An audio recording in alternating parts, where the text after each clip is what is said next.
Hello! H&W Racing Channel here. Okay, update. Update, on Jeffe's build. Limitless build. The rear section's done. Look at that, folks. So this is Perfect Pass housing. And it is a scorched spool. Wow, pretty, And pretty. the new Perfect Pass aluminum arms with the flat side at the bottom, the smooth side. I don't know what to say. These are GPM hinge pin holders. So you're trying to make different manufacturers jive.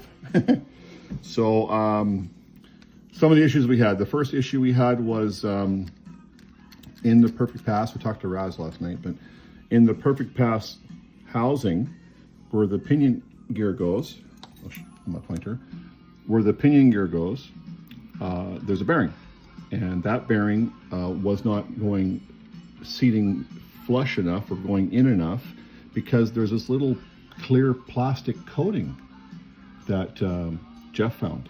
I was lost.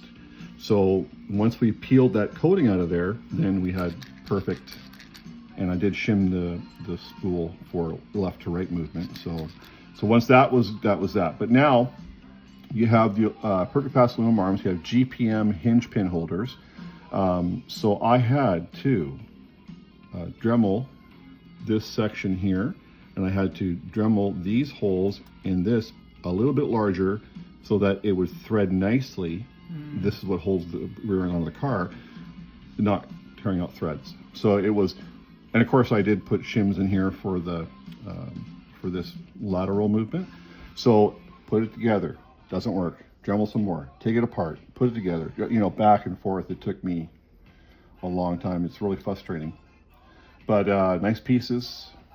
Even like, I'll show you here, even where this part, which is the holder for the rear body post and all of the bracing, even these holes, I had to Dremel out the factory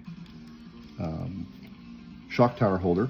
And also the shock tower, you know how it sits around this here, I had to Dremel on the inside of the shock tower to make it wouldn't go on. So it was a lot of work. But it's on, everything's good. It's beautiful. Of course, the alignment's off.